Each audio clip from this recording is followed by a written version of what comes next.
Right, Warhammer's expensive. Well, kind of. And I can definitely say that there are deals to be had. And Warhammer can be expensive, but the key word is that it can be expensive. It doesn't have to be. Why am I holding this? I own a mic stand. Warhammer's kinda gay. Cool, I guess. I half grew up with it, half didn't, meaning I was familiar enough with Warhammer to have memories of seeing it in my childhood toy store, but not enough to put together that Games Workshop wasn't like a store with video games. If you're wondering why they changed the store name from Games Workshop to Warhammer, it's me. I'm the idiot kid who saw no copies of Kingdom Hearts 2 and left. My earliest exposure to the hobby side of Warhammer came with the release of the Lord of the Rings strategy game. My dad paints some goblins and elves from the magazine Battle Games in Middle-earth, and to this day, every time I see a Tamiya paint pot, I get a huge wave of nostalgia. Basically, as far as Dork franchises go, Warhammer's been one of the more omnipresent to me. Comes with living in a colony, don't it? My first personal entry into Warhammer was with the Dawn of War collection, the game that gaslit me into believing default Space Marines are all red, when we all know they're yellow. Not that I played it a whole lot, due to the devastation of finding out it was missing the newly released Bad Girls expansion. Can you tell who my favorites are? That's right, the Death Guard. God, Mortarian's such a king, out here looking like a decaying fairy prince. Mods, insert that one tweet about white trans women loving garbage and gross things. Despite the constant exposure, I never really had the urge to get into Warhammer proper, mostly due to its reputation of costing your firstborn son minimum. That was up until YouTube started feeding me painting vids to binge as I melt into my bed. Monkey see, monkey empty bank account on little plastic fellas, and tasty looking liquids. Within a fortnight, I had my first box and a stupid amount of paints, and by the end of the year, I had a stupid amount of paints and way too many minis. Now, I know what you're thinking. How do you end up buying so much stuff? It's not that hard to not do that. You just buy a small box, a couple of paints, and then when you find you actually enjoy the hobby, you maybe buy another box, a bigger one, maybe one to further the same army. There's a few things you fail to consider. Dummy. Well, you may like the Adeptosaurs or Arnatas now. Tyranids are cool as heck, huge bug guys, and Thousand Suns have that sick Egyptian-inspired flair. And Adamic are cool transhuman robo guys with really good Twitter.com porn. And Age of Sigmar exists, and it all keeps snowballing down until you don't just like the things you thought you liked.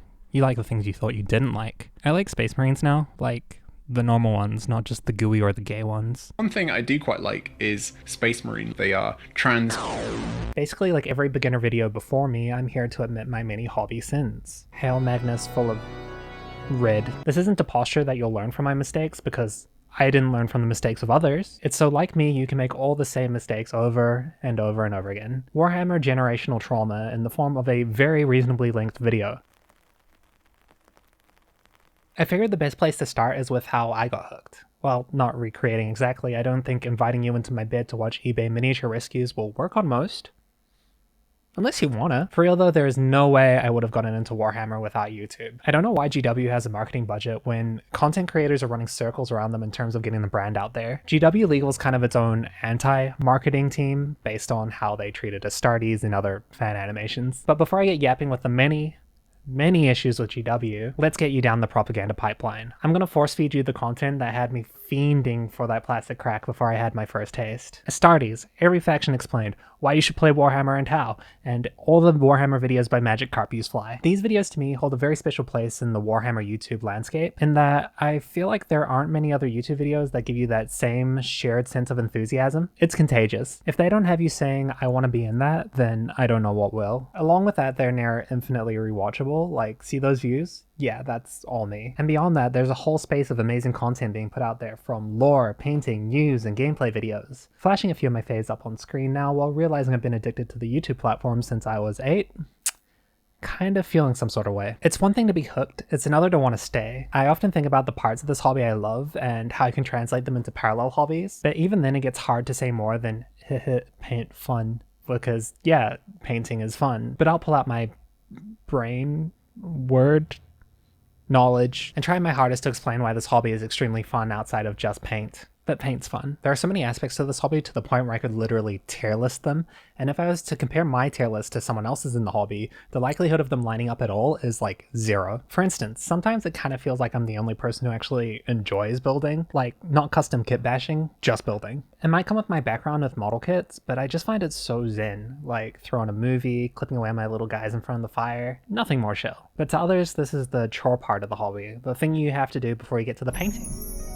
or the gaming. I shouldn't bully the gaming side too much. While it's not my #1 favorite thing to do, I am somewhat of a kill team enjoyer myself. It's almost as fun as doing this.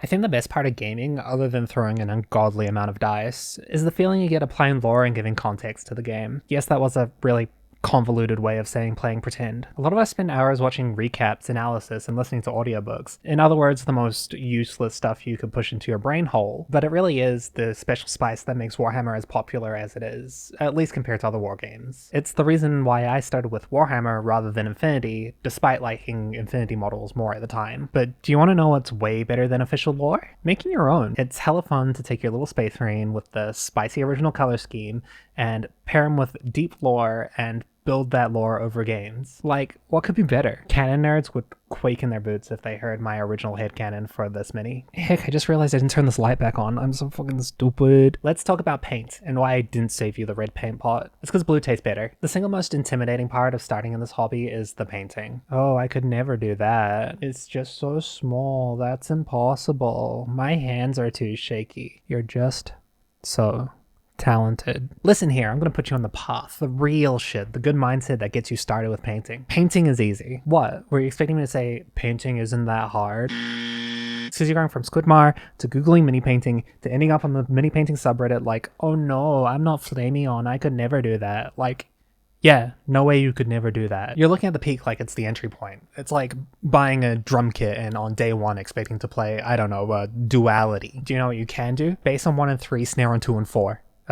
Painting. Mini, yours shouldn't look like this. This is what happens when you try and unpaint someone else's mini. Primer that's the same color as your main color. Spray paint that guy. Thin, swipey sprays. Let dry. Brush paint accessories. Dark wash all over. Discombobulate. Reestablish midtone. Highlight. Wow, finished mini. No one is expecting you to do more than this. Most are expecting you to do less. You could have stopped before the wash. You could have stopped after the wash. All of these are finished minis. And to return to my initial statement, painting is easy, but painting well takes time. All that being said, painting wouldn't be my favorite part of the hobby if it was a repetitive pattern of base, wash, highlight. These are also finished minis.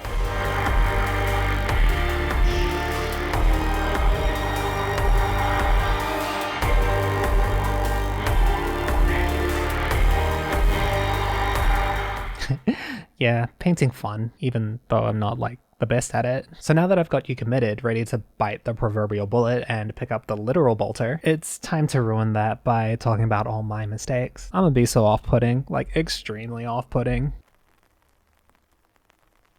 We all trip up from time to time, and conventional movie wisdom tells us it's not about the fall, it's how you pick yourself up. What they never take into account is that sometimes when you fall, you slip off a cliff into the depths of permanent financial hardship, and all you have to show for it is boxes of plastic spacemen that you still haven't painted. The banana peel that started my slip was the Christmas battle boxes, a mistake I'm trying not to make again this year. Okay, like obviously the joke was supposed to be how I caved and got the new Christmas boxes, but they didn't have the one I wanted, and like ironically I'm going to talk about how FOMO is fake and the whole limited thing is a bit of a meme. I'm not wrong, they still had heaps of limited boxes, even last year's Christmas boxes, and the thing I ended up getting is... never mind. Haha, funny late Christmas bit, except it's even funnier when you realize I scripted this the Christmas before this one that it's late for.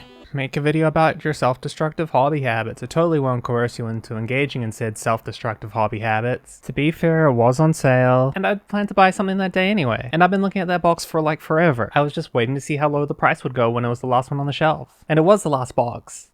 Until I found out they just moved the rest out back. Yeah. If you're like me, you're going to do a lot of coat posting and a lot of mental gymnastics to justify buying anything that barely crosses your vision. And much of it's not self-inflicted. A lot of it comes from the marketing techniques of Games Workshop. But before we get into their dark brain magic, I'd like to highlight my own personal biggest coat moment, the nightmare storm of mental gymnastics that landed me with this box here. I got into Warhammer well after Indominus and Dominion had released, but there's still the new hotness on everyone's mind. Like, you can go past the video without seeing the unpainted Indominus box on the shelf, but unlike Indominus, Dominion still sat in stores, collecting dust. And as I walked past that final dusty box in the toy world, every thought I had about Age of Darkness this year, I had about Dominion. But that's not the big cope. That's just what I tell myself every time I make a terrible, unnecessary purchase. It's the same thing I'm going to tell myself when I finally pick up that Christmas box I missed this time. The real big cope came after I got Dominion, but it's related, kind of. Another day, another session of scrolling through secondhand sites, and oh, wait, what's this? Indominus, still in box, still shrink wrapped? Oh no. You got Dominion really cheap, it's just going here. It's out of print, this might be your only chance. If you started like a year and a half ago, you would have gone both of them anyway. Do you like Space Marines? It's like not that much more than retail. No, you love Space Marines. Necrons are cool. Think of the paint jobs. Yellow Space Marine, purple, value calc, value calc, value calc. It is cheaper than buying them individually. Why on earth are you making chocolate pudding? Because I've lost control of my life. Anyway, want to see something funny? Drama alert. This section is going to contain a lot of whining about GW, something a lot of hobbyists are very adverse to due to a culture of toxic positivity, or the "that's just the way the world is" excuse, aka capitalism encourages bad behaviors in corporations, but whatever. So if ignoring company do bad thing criticisms is your jam, jump to this timestamp. But if you are a new hobbyist, I do recommend this, as it is a speedrun of previous controversies and dramas. So A, you don't deep dive too far into Warhammer only to be surprised when you're priced out in a year, or B, so you can have an informed opinion when deciding if you want to get into Warhammer or a different wargame, or C, drama fun. Drama fun. Did you see that? The sneaky implication that you will get into wargaming? Because you will. You definitely will. You totally definitely will. A little while ago, Necromunda Ashwaste released to the crisp price of $299 USD, or as I like to call it, $300. And the community was feeling some sort of way.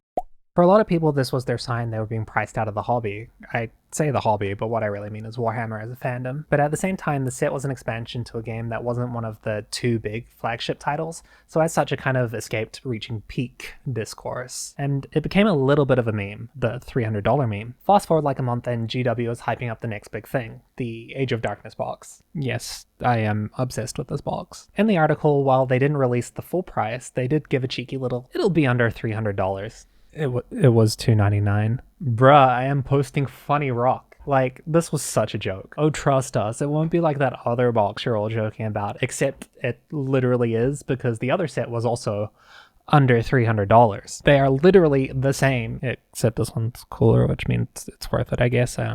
It's cooler. I like that. I like this box. The most popular cope I see Warhammer fans do is the math on how much value is in a box. Sir, you are buying Warhammer, there is no value? As far as copes go, this one's my least favorite. GW could sell it for this much or this much and still keep the Bloodborne island they exist on afloat. There is no monetary value in this. As the consumer, we just continue to invite these vampires into our wallet, like a dark reverse tooth fairy who takes all your money and leaves you bag of 10-cent goblin. The big thing I wanted to convey with this section, other than $299 is less than $300 being incredibly funny and incredibly sad, is that GW's interest isn't the same as yours, the hobbyist. You as a hobbyist should want to grow the space and make it as accessible as possible, even if you are the type who only wants to paint.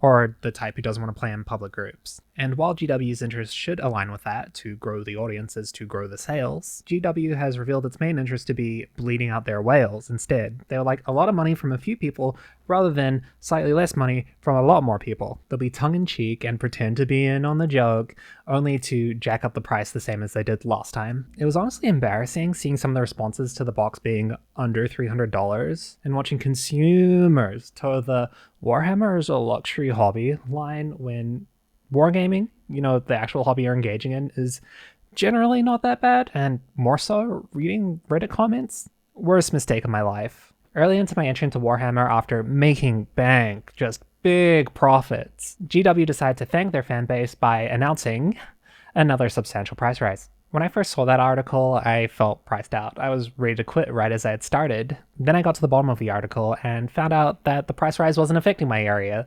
because even after price rises everywhere else, we were still in the worst region for price. Living in the worst region for Warhammer meant that both these boxes were $560 local dollars, more than $300 USD, but it was also on sale when I got mine, so less than $300 USD, so I guess none of this matters. Okay. As far as GW scandals go, I actually think this is one of the more light ones, other than the infinite dread that non-ending price rises are the future for Warhammer. My other big issues with GW primarily come from their use of artificial exclusivity and video game monetization strategies to wring the most amount of money of what is usually the most vulnerable in our community. But for the sake of getting back to the fun part of the hobby, I'm going to speedrun GW's many scandals. If you want to hear me rant more on evil capitalist plastic maker, I don't know, annoy me on Twitter? Actually, Don't do that. I remember what you people are like. If you want to send me pictures of your painted minis and be very nice to me, annoy me on Twitter. List GW do bad. Number 1, forced exclusivity. GW hides new sculpts away in huge, dumb limited boxes with no promise that they'll ever release outside of them, although most of the time they do. They're trying to make you pay more for things you might already have or don't need, implying the pressure of FOMO. Speaking of FOMO, number 2, fake FOMO. Like I said, most of the time these sculpts do release outside of these boxes eventually. But outside of that, because Warhammer is catering to a relatively small audience, a lot of limited boxes do sit on store shelves for over a year. My local store still has a couple of the 2021 Christmas boxes, and a store in Japan I was in recently still had the 2020 Prophecy of the Wolf box. Plus there's always the secondhand market, which is how I got my grubby gloves on the model that got me into Warhammer in the first place. Still unreleased. Video game monetization tactics. Recently they've gone into the habit of releasing rules in these big FOMO boxes, kind of like a glorified early access. Although there is a new Fantasy or Age of Sigmar set, I forget which is coming with the rules on PDF for free for everyone. So that's a positive change. What's not so positive is last year they did loot boxes again. Fan animation cease and desists. If you needed any more evidence that GW, at least GW marketing and legal, are extremely hostile towards their audience, it's this. They took the best piece of free marketing they ever had and hid it away on their garbage streaming platform. The contempt is palpable. I forgot to say number for other ones. Everything to do with Curse City. Number whatever, increase prices on small retailers. Number second to last, everything they do to create a culture excluding the rest of the wargaming scene. Number last, whatever the Redditors are smoking. Not a GW issue, I just saw a guy do a value per hour calculation while writing this, and yeah, it made me die a little inside. What the fuck is up with that? Like, my copes are bad, but y'all are on something different. All these aspects make it really hard to recommend Warhammer, especially to those with lower impulse control, and as far as impulse control, there's not much lower than mine, but I find the hobby so fulfilling that I couldn't help making a whole ass video about it. That being said, I will always sticker my recommendation with all the negative sides that come with the GW side. But more so, Warhammer isn't the hobby. The hobby is mini painting and wargaming. Warhammer is just a brand I enjoy deeply, but there are many other ways to engage with the actual hobby. And while this is a Warhammer-centric video, I will be talking about alternatives. I originally started writing this part thinking it'd be more of a buying guide. Oh, here are the mistakes I did, don't buy that thing. But then you start thinking about GW and it all just keeps spiraling down. I mean, it was going to end up in the video eventually, I just didn't mean to front load it so much. So if that hasn't completely put you off, let's talk about the fun parts. And if it has put you off, stay anyway. Please stay anyway. A 3D printer. That was supposed to be a joke, but now I don't know if it is. Don't buy a 3D printer first. So where do you start? Step 1, you drop Warhammer and pick up Gaslands. All it takes is a Hot Wheel car and a pack of toothpicks. Game's real cheap until you fall in love with the Hot Wheels Custom Car Show, Osaka, Japan, 2007, Voltier, Chichian Worm Wrangler. Step 2. Step 3. Plasma gun! Dreadnought! Sorry about that. After you spend $300 on Warhammer, GW installs a Gideon Grave style mind control chip that stops you from talking about other war games for a prolonged amount of time. So before it burns my eye sockets out, here's a quick list of other war games to look into before you take the Warhammer pill with me. Out of all the flavors of wargame, sci-fi is my spice, which is kind of odd considering I don't really like sci-fi outside of wargaming, the occasional anime, and the Dune with Casey Undercover. As far as options go, one of the bigger games is One Page Rules Grimdark Future, which is great because it's free, miniature agnostic, and most importantly for beginners, it has a skirmish game type. Skirmish games are smaller scale games, which means less models and less commitment to factions early on. You may like Space Dinosaurs today, but you'll love Space Marines tomorrow. It's inescapable. Other sci-fi skirmish games include Infinity, Battletech, and Stargrave, among many others. While on the fantasy side, we have Frostgrave, Conquest, and Age of Fantasy. I don't really know much about the fantasy stuff. All I know is the Conquest minis look fantastic. And then finally, we have the ones I know the least about, Historicals and whatever Malifaux is, miscellaneous. I do recommend looking into other war games before committing to Warhammer. They are generally cheaper and the ultimate encounter is here. Space Crusade. And many people are saying that Age of Sigmar skirmish game Warcry is perhaps GW's best game as long as we ignore the Lord of the Rings and as long as Mordheim stays out of print. But as a certified fantasy hater, as long as we ignore the Lord of the Rings movies, I only care about 40k. Over on the 40k side, we have 3 smaller game modes: boarding actions, combat patrol, and kill team. But for the sake of speedrunning you to the game, we're going to use kill team as our main example. Also, it's just the one I know and it's the cheapest. So I suppose this is where we officially start our shopping list. Wrong! This is where we start our anti-shopping list. Things not to buy. Don't buy the Kill Team rulebook. It's online for free and you broke as fuck. Also, don't buy measuring tools and dice if you can help it. or terrain really. My first game was played with handmade measuring tools, a bunch of random dice from board games I already owned, and random shit off my shelf. If you don't have a billion board games with a bunch of dice, you can always roll dice on your phone. Now for the actual what to buy list. Let's start with running through tools. Clippers are cool and come in a very wide range of prices, not that I could tell you the difference. That being said, you really don't need the God Hand 5.0 nippers, and you definitely don't want the overpriced Citadel ones. Welcome to the anti-Citadel section. What you need is basic ass, no brand name clippers. And if you're worried about looking like the broker's boy out there, don't worry. I've heard of people using nail clippers to clip off their minis. Yeah, it's odd.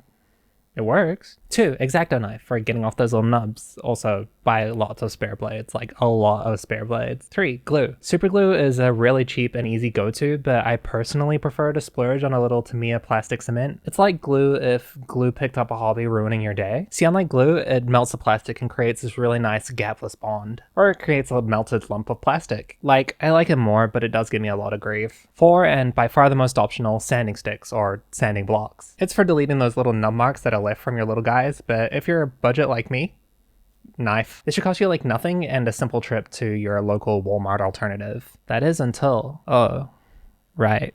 We painting Warhammer. Value is no longer an option. Sort of. Kill team is pretty easy in terms of teams. Well, I'd like to say here's a list of factions, pick your favorite and let's go. Liking things costs money and not all kill teams are built equal. So here's a list of teams you can build with just one box. Probably not optimally, I don't know, I don't fuck with gaming that hard. Behold.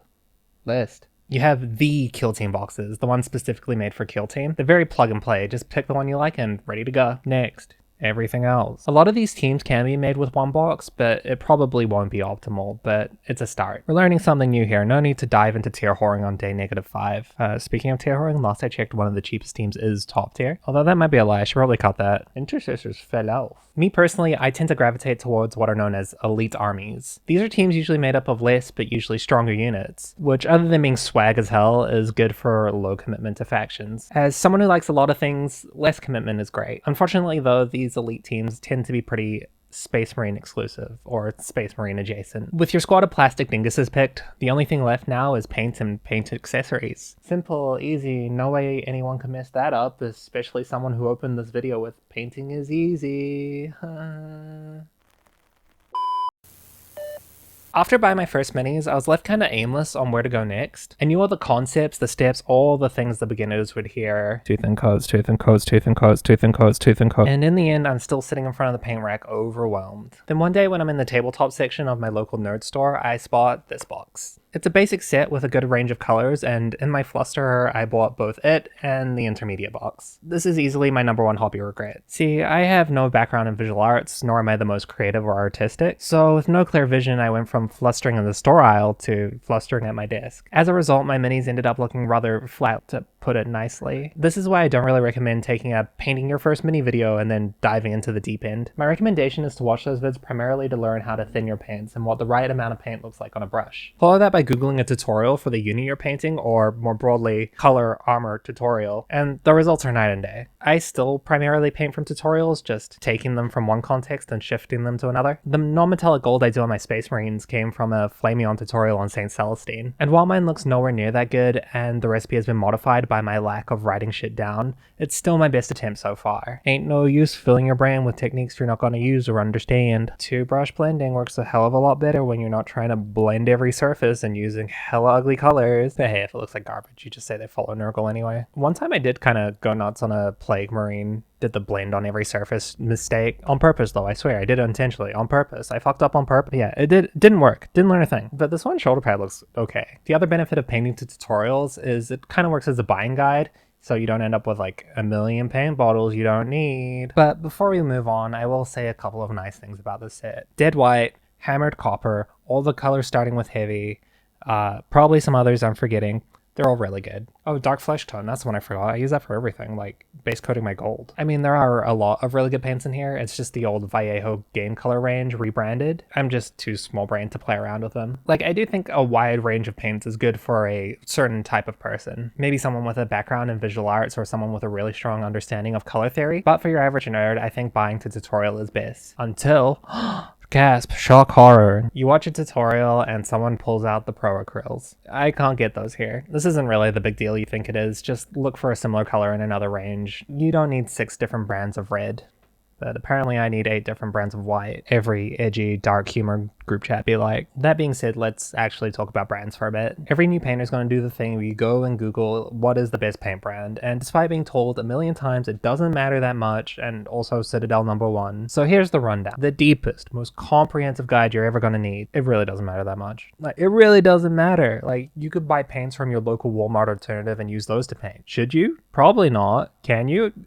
Just buy mini paints. Your local hobby store will most likely stock Citadel, Vallejo, Army Painter, or maybe Tamiya. Though, if you have the choice, I would avoid the old Army Painter War Paints line. It's getting updated and it's going to be replaced very soon. But I'll repeat one last time for all the people out there with broke-ass brain syndrome like me. It really doesn't matter.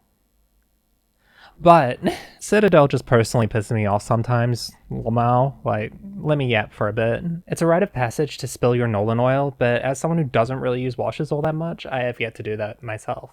I spilled Neolac Oxide. I liked that paint, and the Final Fantasy TCG mat it killed. But it's not the only paint I've lost due to Curse of Pot. I had trouble mixing the WizKids Vallejo Black that came in the paint brick, so I decided to switch to Citadel Black. A Citadel Black that didn't seal properly, so rip to that pot. Funny thing is I have Citadel paints from the 90s with cracked to hell lids that are still wet. The part that really makes it hurt all the more is the fact Citadel paints tend to cost more mil for mil compared to other hobby paints, even compared to like proper artist paints. So in conclusion, pot is for chumps and y'all need to be hitting the bottle harder. Not gonna stop me using their paints though, they're just good. Unless you're gonna finger paint your models, we're gonna need a couple of paint accessories, a paint holder and paint applicator stick. And while you could easily cheap out on these, I personally wouldn't, at least not for the brush. The two different types of brush you'll hear people talk about are synthetic and Kolinsky Sable. Synthetics are cheaper brushes usually made from materials like nylon or polyester, while Kolinsky Sables are made from the tail hair of Siberian weasels, aka very not vegan. The general beginner advice is to buy a pack of synthetics from your local Walmart alternative, and while I do recommend the same, it's not for the same reasons. Synthetics suck, but they're not useless. When it comes to base coating, basing, washes, or anything that's too rough for a good brush, these large synthetics get the job done really well. But when it comes to detail, these brushes are far more work than they need to be. They don't hold paint well, they hook, they're unwieldy, they just don't hold a point. So it'll probably shock you to hear that when I finally got my first good brush, a brush I would affectionately call the God brush, I thought I should have stuck to those garbage synthetics. After playing with synthetics and hating the constant hooking, I decided to invest in a proper brush, a Winsor Newton Series 7. An extremely overpriced brush that would split every nanosecond. I hated it, and after putting so much money into it, I couldn't just give it up. Also, the 0.3 seconds where it didn't split were absolute bliss. Luckily, I found a way to fix it. All it took were a couple of washes with brush soap, and it was literally fixed. It would still split, but always at a time when I needed to re-wet my brush anyway. It was like a built-in timer, never letting me forget the fundies, getting lost in the paint. 10 out of 10 brush after that. Unfortunately, I lost mine, only to find it under my bed like a few months later, and all its bristles were gone and all that was left was a hard nub. I have no clue what happened there. Since then, I've picked up a few new brushes, much cheaper brushes, even a synthetic mix. It's alright. While I highly recommend the God brush, it's not a blanket everyone should try it type recommendation, especially to beginners. You can get a good brush for a third of the price of Peak. The difference between the God brush and a good brush is significant, but the difference between a good brush and a Walmart synthetic is worlds apart. Pick up one decent brush along with your pack of Walmart beat up trash synthetics. Along with paints, paint applicator, and the thing you want to put the paint on, we also need the thing you put the paint on before you put the paint on the thing you want to put the paint on. A palette. If you have a kid or younger sibling, they probably have a couple of these plastic ones lying around, and they can work perfectly fine, especially with a tinfoil wrap. Or you can use the modern equivalent, a pop fidget toy. If you don't have these, you can also use a ceramic tile. They're literally free, you just tear them from the bathroom wall of your local McDonald's. But if you're going to be doing those longer paint sessions, what you're going to want is a wet palette. Wet palettes are really easy to make at home. You take the lid of a plastic container, put in a sponge, water, cover with baking paper, and now you have a way too big piece of plastic. The homemade wet palette is great and perfect for someone with a permanent painting setup, but for someone like me whose setup isn't solid, the bulky system container is a bit of a hassle. So what's the fix? If you're lucky, the answer is finding a good sealable plastic container for cheap. But if you're unlucky like me, the answer is just buying a pre-made wet palette. They can be pricey, but the advantages may be worth it for you. Better size for storage and portability, less setup than homemade ones, and yeah, that's really about it. The advantages aren't many, but for someone like me who doesn't have a permanent painting setup and spends half weeks at 2 different houses, it can be good. As for setup issues with the homemade wet palette, if you want to make your life easier, you can just buy wet palette paper and use it on the homemade one. Yes, I'm that lazy, but if it's the thing that stops you painting after a long day at work, just get the paper.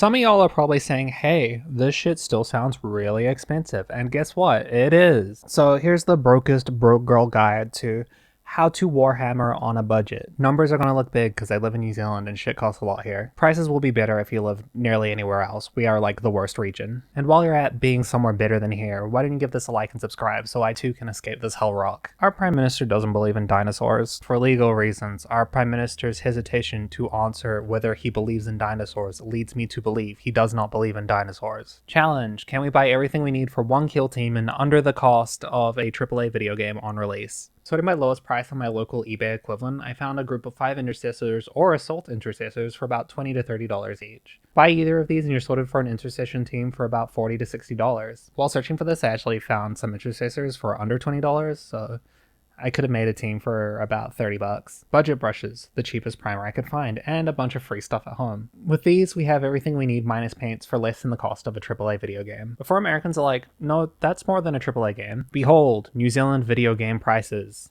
Like, subscribe, I don't like living here. Please like, subscribe, I don't like living here. You're probably like, what about those tools you mentioned earlier? Because we're buying secondhand, all the models I found were pre-built, so really all we need is an X-Acto knife and maybe some super glue for cleanup. Also, because we're buying secondhand, you might actually get models painted to a quality that you like. But for the most part, intercessors do come from people who joined and left the hobby early, so not usually the girly pop prettiest models. But either way, you should paint your first minis because it's the best part of the hobby. How to unpaint a model. Option 1, spray prime over it. You probably heard a lot about too much paint clogging up all the details, and while this is true, a lot of models aren't actually as far gone as you think. Option 2, a bath of 99% isopropyl alcohol will be good enough to get them all clean and shiny. And now after this you have a shopping list that looks like this, or this, maybe this.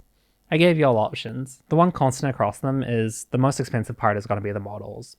Expected, especially so for Warhammer. So if you have the urge, the slightest inkling even, think about picking another game. I don't know, do your own research. But if Warhammer's your thing, I'm sorry. And also, welcome to the club. I like Space Marines. I spent a lot of this video talking about my many mess-ups, from spilled paint pots to insane coat purchases. So before we end, I think it's time for the good, maybe okay-ish advice. 1, never pay MSRP. The easiest way to do this is to buy from local game stores. It's almost always cheaper. And if you're very lucky, you'll find a community of hobbyists to become the bestest friends with. Just socialize. Socializing's good for you. The other option is to buy secondhand. Cleaning secondhand is almost another hobby set in itself. You'll get some ugly ones, some poorly built ones, some primed over botched paint job, but the cleaning effort can be worth it. Also, I found it really interesting how this model came to me primed black, covered in little sprue nubs, and me thinking this is someone who quit really early on, only to end up stripping him and finding a layer of red paint. Like, he's gone through this whole journey being put together and painted by a new hobbyist red, most likely Blood Angels, only to be covered up and then bought by me and given new life as a salamander. There's like a whole narrative there. 2, use whatever paint brands you can get. Don't get hung up on brand, they all perform very well. And as Citadel's #1 hater, I am here to double down from earlier and say, their paints are really good, it's just the pots, especially those contrast paints. 3, avoid buying paint sets, unless you have a plan for them. While mathematically it may look cheaper, is it really cheaper if you're not going to use 90% of it? No, not really. If you're looking at a set, math it out on how much you're actually going to use, or come up with dumb video ideas that you're going to use to justify your empty bank account. Is it a business expense if I don't make money from this channel? 4, use tutorials and paint to your skill level, or better yet, just above your skill level. After my initial fumble era, the thing that got me to improve most was tutorials. General technique tutorials really didn't do it for me. Like, I saw glazing tutorials before ever doing it, and it just became vague knowledge in my brain, in comparison to searching up white armor tutorial that included glazing, and now your girl's glazing. 5, just start. I hope I've convinced at least one person to try out a new hobby, and if I haven't, I'm sure you'll break in a week anyway after watching more videos, and even then if you don't end up enjoying it, that's another box on the secondhand market for me to snatch up. Though I kind of feel like I missed out on talking about something very important. Alright, this is a game. Thanks for watching. This is definitely totally the end of the video, not another 15-minute rant boiling in my head. Totally not drilling a hole in my mind, definitely not doing that. Okay, this is eating into my Guilty Gear time. No more clown.